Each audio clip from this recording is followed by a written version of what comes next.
There is new legislation in Wisconsin before a Senate committee that is moving the wrong direction on the birth cost recovery policy.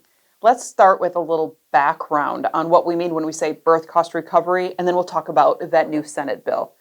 This is a policy to collect a portion of the costs of both birth and delivery from the father of a baby. Now, this policy attaches if the mother is enrolled in Medicaid when she has the child and the couple was unmarried at the time of the birth. So it's a collection action to recover birth cost from the father of the baby if the mother is on Medicaid and they are not married. If the couple is married and the mother is on Medicaid, there is no birth cost recovery action. The state Medicaid program pays the bill.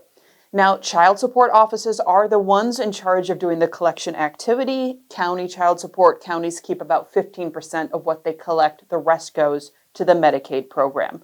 Most states across the nation have eliminated this practice. They have identified it as not in the best interest of infants, parents, and families, but Wisconsin still continues to pursue this policy and, in fact, is one of the most aggressive in its collections.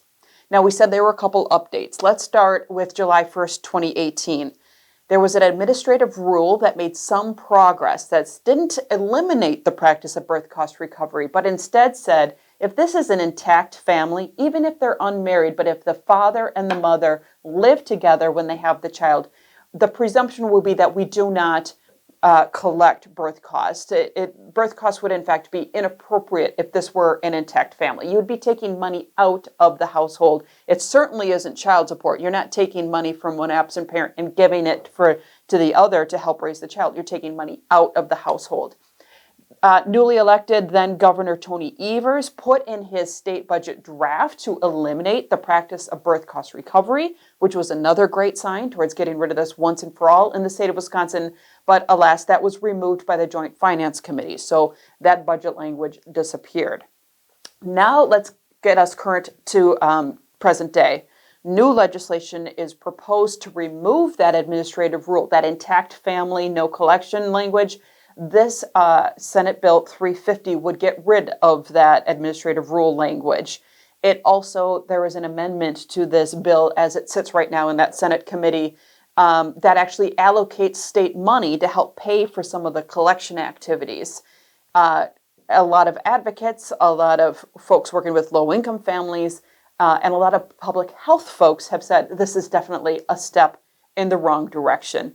Like we said, most states have abandoned this practice, and they list examples of prenatal care deterrence because a pregnant woman would have to identify paternity before she could even sign up for Medicaid to help get her prenatal care and pay for the cost of birth and delivery. In some instances, they're just not even doing that. Women are not identifying paternity. They're not getting the Medicaid coverage. They're therefore not getting prenatal care.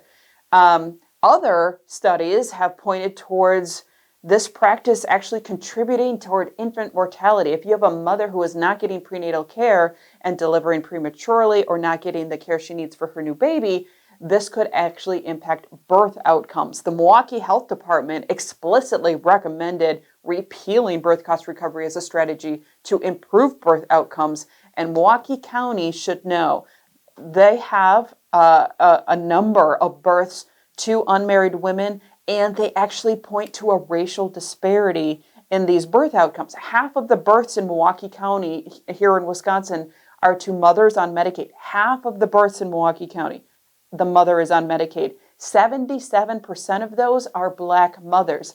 78% of those were unmarried when they had their baby. This is a policy that is impacting different races differently. The Milwaukee Health Department's recommendation should stand.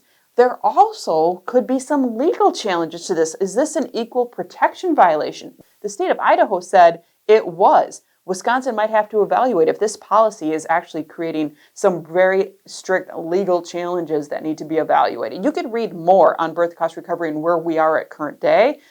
We track that very closely on a website we've developed, and we link to that in the description below. You can also read the language of that Senate Bill 350 that is taking us a step in the wrong direction. If you have questions on birth cost recovery or how to access Medicaid as a pregnant woman or for a newborn baby, you can find us at healthwatchwisconsin.org.